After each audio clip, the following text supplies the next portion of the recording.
Jangan duduk saudara. Boleh ditampilkan slide khotbahnya.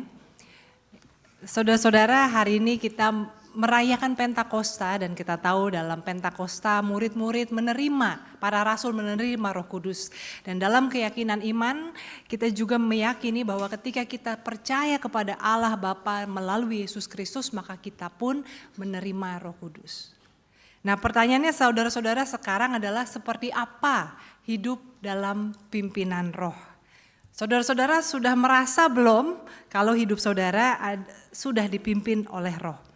Nah saudara-saudara kalau kita baca tadi di ayat-ayat kita, ya ayat-ayat Alkitab yang kita baca, tadi dikatakan dalam Kisah Para Rasul, tadi dibaca dalam bahasa Mandarin, tapi ada bahasa Indonesianya ya, dikatakan bahwa aku akan mencurahkan rohku ke atas semua manusia. Teruna anak darah, ya orang-orang muda akan bernubuat dan mereka akan mendapat penglihatan. Saudara-saudara bernubuat? Ada yang dapat penglihatan? Waduh. Apa jangan-jangan kalau begitu orang GKI ini gak hidup dalam pimpinan Roh Kudus kalau kayak gitu ya. Saudara-saudara, tapi kita lihat lagi kemudian dalam bacaan Injil dikatakan bahwa ketika ia datang yaitu Roh Kudus datang, maka ia akan menginsafkan dunia akan dosa, kebenaran dan penghakiman. Dan apabila ia datang yaitu Roh kebenaran, ia akan memimpin kamu ke dalam seluruh kebenaran. Artinya saudara-saudara tanda hidup dalam pimpinan Roh Kudus bukan soal nubuat, penglihatan, bahasa roh, melakukan mujizat. Tetapi bagaimana hidup kita dipimpin oleh kebenaran. Dipimpin di dalam kebenaran. Nah maka kembali sekarang pertanyaannya saudara-saudara, apakah saudara hidupnya sudah dipimpin oleh Roh Kudus? Ini kecepatan, apa mencatnya kebanyakan. Ya, saudara, kalau definisi bahwa hidup dipimpin oleh Roh Kudus adalah hidup dipimpin oleh kebenaran, apakah saudara sudah hidup dipimpin oleh kebenaran itu? Apakah saudara-saudara hidupnya jujur, berpegang sepenuhnya pada firman Tuhan, tidak menyimpang ke kanan atau ke kiri? Semoga jawabannya iya, tetapi kalau sampai situ aja khotbahnya kecepatan ya, kurang seru. Maka saudara-saudara saya mau mengajak kita untuk memahami kalau kita hidup dipimpin oleh Roh Kudus, maka artinya kita punya roh. Dan bagaimana kita memahami roh manusia. Tidak semua orang meyakini bahwa manusia punya roh. Dalam aliran filsafat ada materialisme yang mengatakan bahwa everything is only matter, semua itu hanya materi.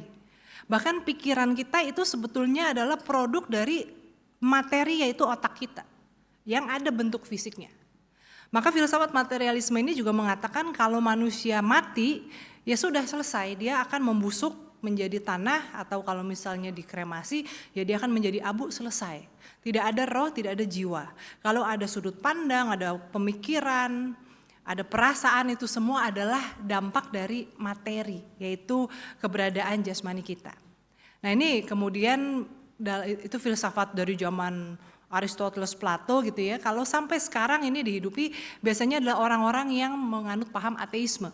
Yang mengatakan ya there's no God, there's no heaven or hell, ya nggak ada yang namanya Tuhan, surga, neraka. Saya mati ya sama seperti anjing saya mati atau sapi itu mati dimakan, masuk perut manusia, nggak ada itu afterlife. Nah tetapi kita sebagai orang Kristen atau sebagai orang beragama kita memahami bahwa manusia bukan hanya dari tubuh jasmani saja. Ya, manusia tidak hidup hanya dari roti saja. Dalam ayat 1 Tesalonika ini berkat ucapan Paulus dikatakan semoga Allah damai sejahtera menguduskan kamu seluruhnya dan semoga roh, jiwa dan tubuhmu terpelihara sempurna tanpa cacat pada kedatangan Tuhan kita Yesus Kristus. Di sini filsafat Paulinik ya atau tradisi kekristenan memahami manusia bukan hanya materi, bukan juga dualisme, ada dualisme juga dalam filsafat yang mengatakan antara yang lahir dan yang batin. Tetapi bahkan dikatakan ada tubuh, jiwa, dan roh. Dan ketiganya semoga terpelihara dengan sempurna tanpa cacat sampai kedatangan Tuhan Yesus. Nah untuk itu saya mau mengajak kita untuk memahami satu persatu. Ini bukannya dalam arti elemen dari kehidupan manusia, ya bisa dipisahkan. Tetapi ini kita bicara soal dimensi yang saling kait-mengkait. Saling mempengaruhi, saling membentuk. Nah, yang pertama yang paling jelas adalah tubuh. Ya, saudara-saudara, tubuh itu jelas. Ya, kita punya tubuh. Dan tubuh adalah eksistensi yang paling mudah dikenali. Kita mungkin nggak kenal orang itu karakternya seperti apa keyakinannya, apa luka-lukanya, perjalanan hidupnya, tapi kita kenal dia karena sering lihat mukanya. Oh, itu orang gereja tuh, kalau nggak salah namanya si ini, yang selalu kalau duduk di gereja tuh sebelah situ, yang datangnya biasanya suka telat misalnya gitu ya saudara-saudara ya. Kita mungkin nggak tahu namanya, kita nggak tahu latar belakangnya, tapi kita mengenali dari eksistensi tubuhnya. Maka tubuh itu juga menjadi penting ya, dan bahkan secara kronologi tubuh itu selalu diutamakan. Saudara-saudara kalau lagi dengerin khotbah lalu pengen ke WC, kan ke WC kan, makanya kalau lagi khotbah gini suka ada yang seliweran jalan karena ke toilet. Apa? Karena itu prioritas, nggak bisa ditahan. Tapi kalau bisa ditahan aja dulu ya, karena itu bukan saja mengganggu yang berkhotbah, nggak mengganggu banget sih. Tapi mungkin saudara-saudara sebelahnya itu agak terganggu konsentrasinya. Kita kan nggak tahu daya konsentrasi orang seperti apa. Tapi kalau nggak bisa ditahan, pergilah dengan damai, saudara-saudara. Tapi itu ya, saudara, artinya tubuh ini menjadi prioritas. Kalau ada orang yang sakit, mau mati kelaparan, lalu kita mau menolong dia, kita tanya dulu agamanya apa, sukunya apa, pilihan politiknya apa ya. Nah tuh kata Bu Ida, mati deh gitu ya. Artinya kan kita nggak, kalau orang mau ditolong kita tolong dulu. Kita nggak tanya siapa bapakmu, siapa ibumu, kenapa tidak orang tuamu tidak bertanggung jawab sehingga kami yang harus menolong kalian. Itu menjadi sebuah urgency. Dalam kronologi, dalam urutan dia menjadi prioritas. Maka tubuh itu juga penting. Dan kita juga tahu orang kadang-kadang bisa berubah karakternya ketika tubuh menjadi sakit. Orang yang tadinya ceria, orang yang tadinya optimis, ketika mengalami sakit mungkin menjadi lebih murung, pemarah, dan seterusnya. Maka tubuh itu adalah dimensi yang penting dalam kehidupan manusia. Yang kedua, saudara, adalah jiwa. Nah, jiwa ini adalah dimensi yang internal dari manusia yang tugasnya adalah, perannya adalah mengalami dan mengekspresikan perasaan, dan ini menjadi karakter seseorang. Ya, jadi jiwa itu sebetulnya orang itu dikenali sifatnya itu, ini bicara sebetulnya soal jiwa. Orang yang ceria, orang yang pendiam, orang yang pemurung, orang yang pemarah. Ini bicara soal sebetulnya karakter kan ya, sifat. Ini adalah jiwanya, dimensi dari jiwa manusia. Ya makanya orang juga suka mengatakan kalau bahasa awam yang mungkin sekarang sudah tidak lagi dipakai, ada orang bilang sakit jiwa ya, itu misalnya orang yang depresi berkepanjangan atau yang suka ngamuk-ngamuk, sakit gitu ya. Artinya kan apa? Masalah bagaimana dia mengekspresikan perasaannya dan bagaimana dia mengalami dunia di sekitarnya.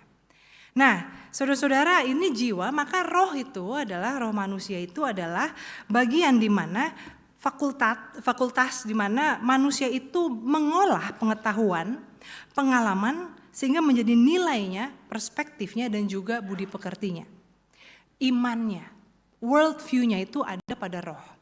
Jadi bedanya jiwa dan roh itu, ada orang yang misalnya jiwanya tadi ya, ekspresinya orangnya ramah, manis, kalau ngobrol tuh menyenangkan, lucu orangnya gitu ya.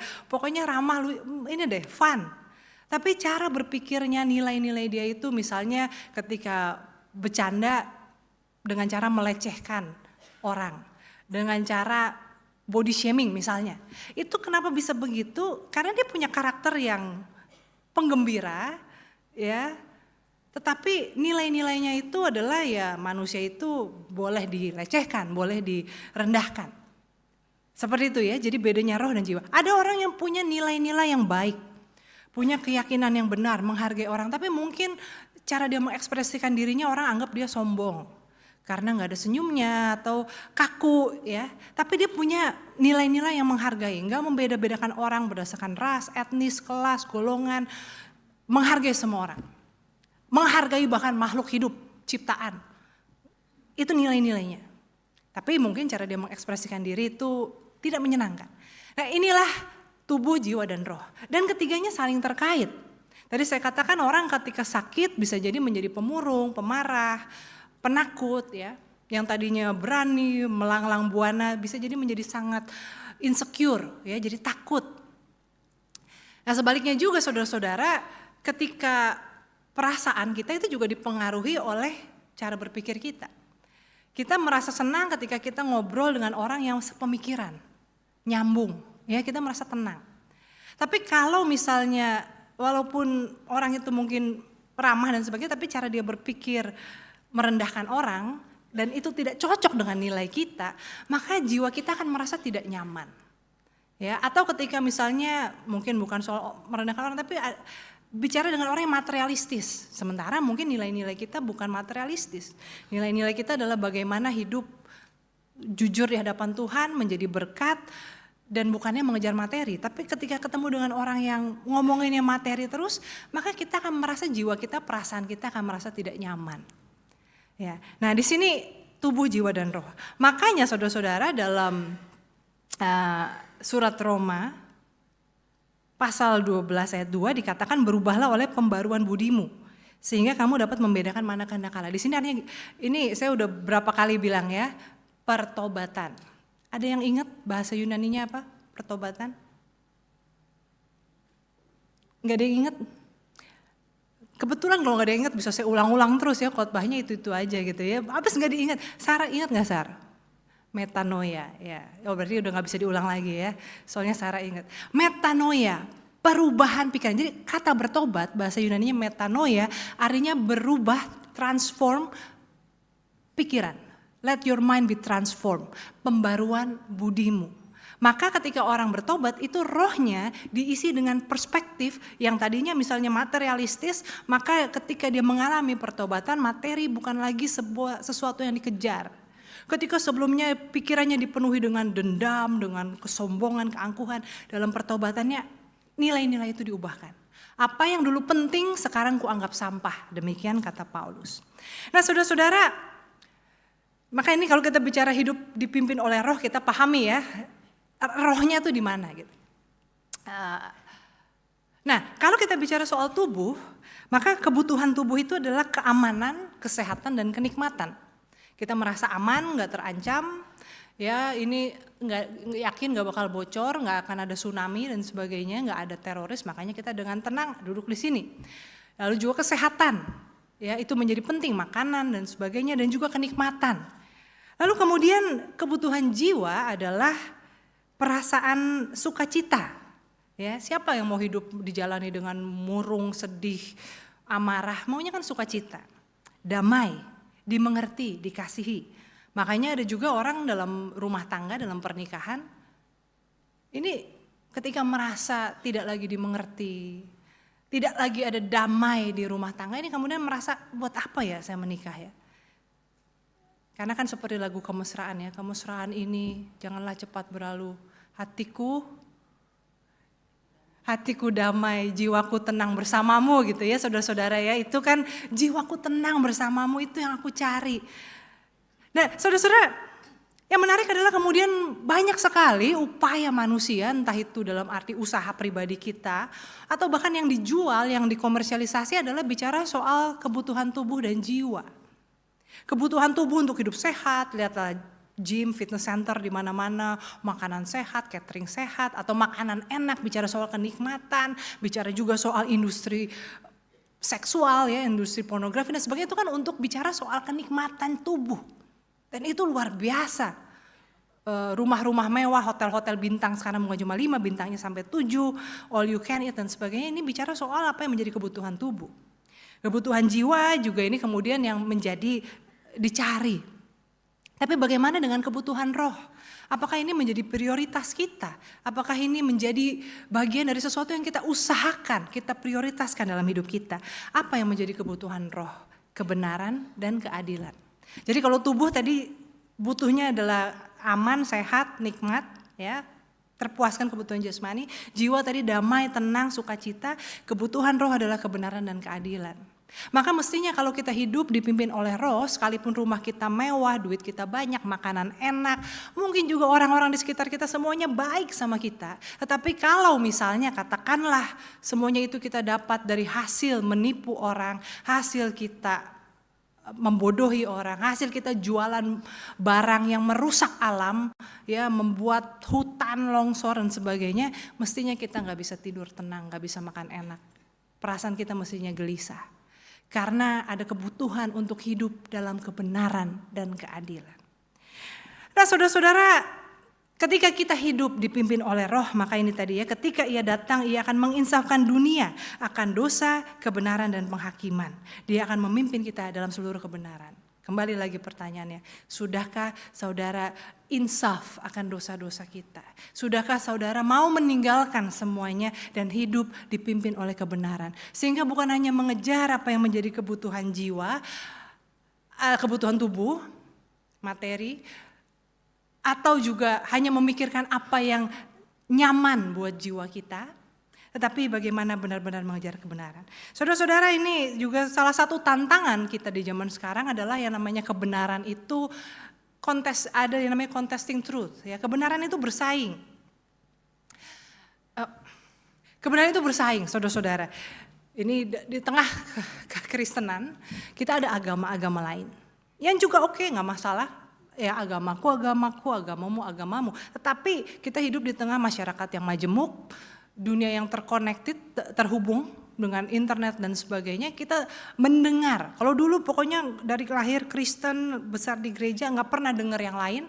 Sekarang kita belajar, oh kalau dalam ajaran Islam begitu, Buddhisme begitu, Hindu begitu, Yudaisme begitu. Dan ini contesting truth. Karena kadang tidak semuanya sejalan dengan ajaran kebenaran dalam kekristenan. Lalu kita juga tahu ada yang namanya Kristen progresif. Ini sebetulnya bukan barang baru dan juga cepat padamnya. Tapi bukan hanya Kristen progresif yang kemarin sempat rame. Tapi juga kita tahu misalnya ada pendeta senior, bukan GKI, yang juga mengatakan bahwa Tuhan Yesus itu bukan Allah, tapi hanya manusia gitu ya. Nah ini kan contesting truth gitu, mana yang harus kita yakini. Lalu ada lagi juga agnotisme, ateisme yang mengatakan nggak ada Tuhan. Atau ya agama itu semua bentukan manusia, yang penting udah ya oke, boleh kita, saya percaya pada something ya, something-isme. Tapi nggak harus beragama, ini juga contesting truth. Lalu ada New Age. New Age itu apa? Yang modelnya percaya kartu tarot, batu kristal, ya manifesting lah dan sebagainya seperti itu. Dan ada lagi film horor. Saudara-saudara, di Indonesia itu coba lihat kalau bioskop film Indonesia tuh isinya banyak kan film horor. Saudara, ini memang film horor itu cuma bercanda, bukan bercanda ya, namanya juga film hiburan. Walaupun kok kalau mau terhibur kok ditakut-takutin gitu ya. Lihat tagihan aja kalau mau takut. Saudara-saudara, tapi itu sebetulnya kalau itu menjadi apa yang kita makan ya, saya nggak mengkritik industri film, tapi kalau itu yang kita makan, kita memberi makan otak kita, memberi makan roh kita, maka kan contesting truth-nya kan bahwa ada setan, ada nenek gayung, ada suster ngesot, ini semua kan menjadi contesting truth, karena ini kan dunia roh, saudara-saudara. Nah makanya oleh karena itu ketika kita bicara hidup oleh Roh Kudus, oleh roh kebenaran, kita harus kembali pada iman kita. Karena ada begitu banyak contesting truth dan kita bisa terhilang di dalamnya. Dikatakan bagaimana roh kebenaran itu memimpin kita. Yang pertama, dia akan menginsafkan akan dosa, kebenaran, dan penghakiman. Kadang-kadang kita tahu kita berbuat dosa, kita tahu kita salah. Tapi kita pandai membela diri. Ya. Tapi ketika kita hidup oleh roh, maka kebenaran itu tidak bisa dibungkamkan. Keadilan, ketidakadilan yang kita lakukan juga akan mengganggu, menggugat kita. Maka bersyukurlah kalau saudara masih merasakan teguran-teguran Tuhan. Bersyukurlah kalau dengar khotbah dan merasa tidak enak, bukan hanya terhibur. Karena bukan itu tujuan dengar khotbah. Karena artinya Roh Kudus masih bersuara, belum saudara bungkam. Penghakiman bukan soal penghakiman akhir zaman, tapi konsekuensi dari perbuatan-perbuatan kita. Yang kedua, saudara, roh hidup dipimpin oleh roh adalah ketika kita hidup dalam kebenaran dan pengharapan. Roh memimpin kita hidup dalam kebenaran dan pengharapan. Maka kalau kita hidup dipimpin oleh roh, tapi kita merasa putus asa, gak ada gunanya hidup, merasa hidup penuh dengan kepahitan, Saya kayaknya dicurangi oleh kehidupan, saya dikhianati oleh orang-orang, saya dikecewakan oleh Tuhan. Saudara-saudara, itu bukan suara Roh Kudus. Karena ketika kita hidup dipimpin oleh Roh, kita hidup dalam damai sejahtera, percaya pada rencana Tuhan. Bahkan sekalipun mungkin kita saat ini berada di titik yang tidak menyenangkan dalam hidup kita, tapi hidup dipimpin oleh Roh, kita meyakini bahwa ada pengharapan dan Tuhan turut bekerja dalam segala sesuatu. Dan yang ketiga saudara-saudara adalah dalam surat Roma tadi dikatakan bahwa Roh turut berdoa bersama dengan kita. Roh, ketika kita hidup dalam Roh, maka doa kita itu bukan cuma ucapan manusia yang nyampe ke Tuhan. Tapi ucapan itu adalah bagaimana Roh Kudus yang ada dalam kita turut berdoa menyampaikan apa yang menjadi kekhawatiran kita. Maka saudara-saudara, hidup dalam kebenaran Roh adalah hidup juga yang apa? Penuh dengan doa. Doa pribadi, doa harian, doa yang disiplin, doa yang rutin, doa yang disertai dengan pembacaan Alkitab. Bukan doa yang egois hanya menyampaikan keluh kesah dan keinginan dan tuntutan kita. Tapi doa dalam kerendahan hati dan rasa syukur, mencari kehendak Tuhan, menghargai semua berkat kehidupan yang Tuhan berikan. Itu doa yang dipimpin oleh Roh. Doa yang juga dalam persekutuan doa. Kemarin persekutuan doa Pentakosta, siapa di sini yang tidak datang? Saudara, karena yang datang sedikit gitu ya. Padahal pekan doa Pentakosta bahkan itu udah termasuk online sebagian besar. Bagaimana kita juga bisa rajin dalam persekutuan doa. Sebentar lagi kita mau kembali ada persekutuan wilayah di rumah masing-masing. Saudara tolong cari informasi, kalau yang belum tahu saudara masuk wilayah mana, cari informasinya, bisa ke TU, bisa nanya penatua supaya dibantu masuk ke WhatsApp group. Ikutlah dalam persekutuan doa, persekutuan orang percaya. Itulah hidup dipimpin oleh Roh. Bukan hidup yang demi kenyamanan jiwa kita, demi kenikmatan jasmani kita belaka, tapi hidup dipimpin oleh Roh kebenaran. Biarlah kiranya di hari Pentakosta ini kita diingatkan untuk bisa sungguh-sungguh mengalami hidup dipimpin oleh Roh kebenaran. Amin.